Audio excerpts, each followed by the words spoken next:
So here we have the Hyundai Tucson on a 19 plate. I'm going to hop in the car first of all and run through some controls.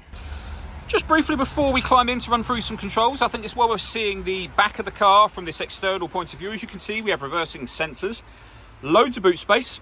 We've got that 60-40 split folding rear seat, so you can increase this space even further. We then have this vinyl boot liner, which would have been an additional extra in this car. And the tray section will lift to reveal a space-saver spare wheel as well. Okay, now that we're inside the car, we're going to start with the dials. Over on the left-hand side, we have the rev counter and coolant temperature gauge. On the right-hand side, the speedometer and fuel gauge. In the middle, you can see the total miles for this car, which are 7,268, above which we have a digital readout for the speedometer.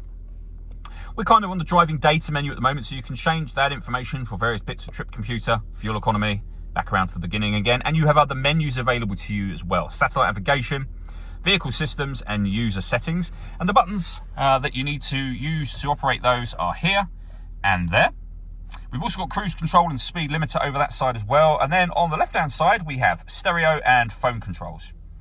The phone controls can only be used once you pair the phone up to the car, and that is done on the touchscreen in the center just here. Go to all menus and then you can pair your phone under that heading just there. We have our radio, of course. This car has got DAB radio available, also has AM and FM as well, and you can access that just here.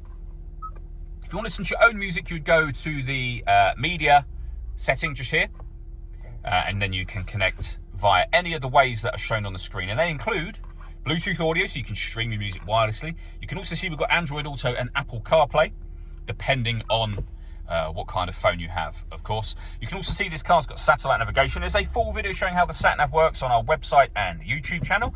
And if I pop the car into reverse, a full colour reversing camera to go along with the parking sensors. Working our way down, we have dual zone climate control, so you can adjust the passenger temperature, the driver temperature. You can increase and decrease the fan speed. You can determine what direction you'd like the air to be distributed in. And when you're happy with those settings, that button turns your air conditioning on and off again. Or you can hit auto.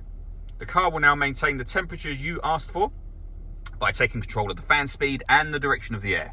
Any manual adjustment, like I've just made, will override auto and allow you to make your own adjustments for both of those settings there. Underneath that, we can recirculate the air that's in the car. That's a great way of heating it up or cooling it down quickly depending on the temperatures you set, or bringing in fresh air from the outside of the car, of course. We have two 12-volt charging sockets, USB and auxiliary inputs for your music, a 6-speed manual gearbox, and then these buttons just here. So you can change the driving setup of the car. You can turn the downhill brake control on and off. This one turns off the stop and start. This car is designed to cut out when it's stationary in traffic to save you fuel. The system is off when that light shows, and you can turn your parking sensors on and off from here as well. All that leaves me to say is thank you for taking the time to watch this video. If you'd like to come and see the car for yourself and have a test drive, please feel free to call either of our MJA sites. We'd love to hear from you soon.